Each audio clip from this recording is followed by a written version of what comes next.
The number of coronavirus cases around the world has reached 87,000, with more than 3,000 deaths worldwide. Countries are on high alert, and the world's, one of them anyway, most famous museums has shut down without giving any kind of prior notice. Costco implements new restrictions as the state is ordered to stay home.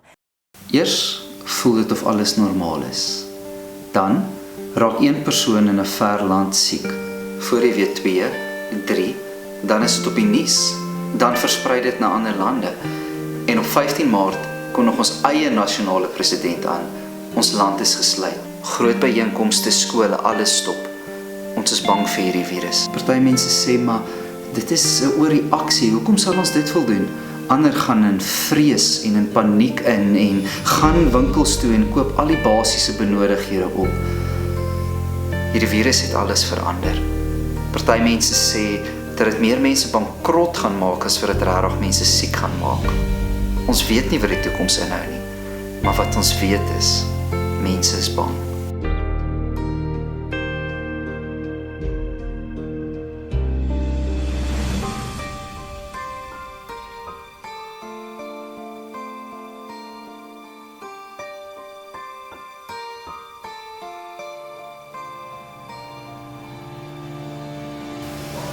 Kort voor sy kruisiging is Jesus in Betanië, nogal in 'n melaatse man se huis.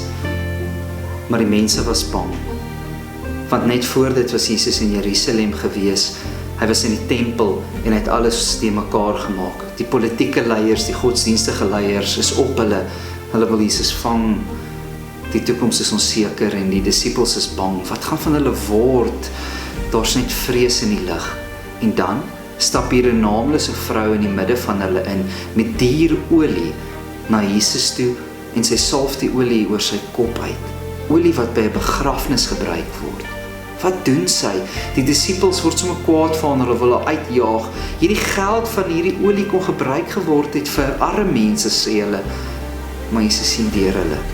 Dit kom nie van 'n plek waar hulle omgee vir armes nie, nee. Dit kom uit selfsugheid. Hulle wil dit vir hulle self hê. Die vrees bind hulle. Jesus sien dit. Vrees is normaal. Dit is deel van ons lewens. Dit kom van jou reptielbrein af en dit beskerm ons. In die ou dae het dit die mense gehelp om te oorleef. Dit sê vir jou, wanneer ek op hierdie berg staan, dan moet ek eerder nie nou 'n tree gee nie, want dan gaan ek val. Vrees is goed. Ons moet daarna luister. Maar partykeer keer dit ons om regtig die lewe aan te gryp. Partykeer maak dit dat ons in hierdie groot gevare kom en dis al wat ons kan doen, is bang wees.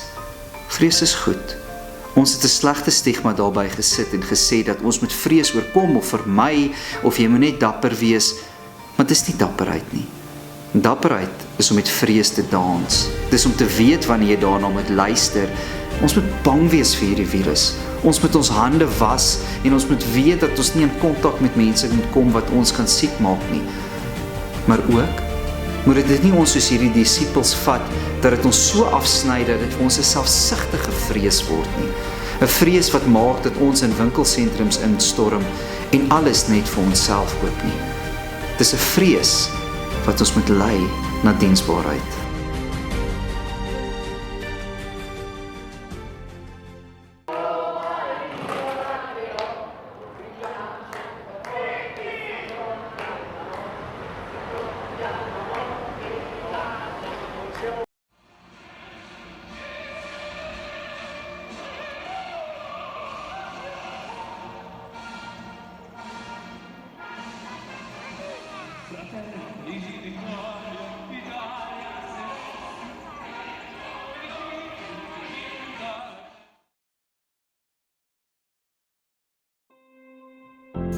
Die virus is hierso, maar tog vind mense nog steeds maniere om te dans in hulle huise terwyl iemand musiek maak op 'n stoep.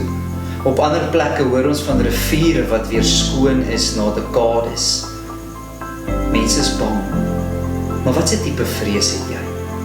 Jesus kom nooi sy disippels uit. Kyk hierdie vrou, sy kom salf vir my begrafnis. Sy sien daar's iets groter aan die gang. Julle hoef nie bang te wees nie, ek is hier by julle. Gaan ons dieselfde doen? Gaan ons by Jesus se voete kom sit? Gaan ons 'n gesonde vrees hê en ons hande was en weet dat ons moet versigtig wees, maar hierdie vrees gaan ons nie oorheers nie. Ons gaan dit sien as 'n geleentheid om diensbaar te wees. Hierdie is nie selfsugtige vrees wat ons moet hê nie, maar 'n dienende vrees. Mag ek en jy sien dat met die Here maak dit vir ons nuwe geleenthede oop.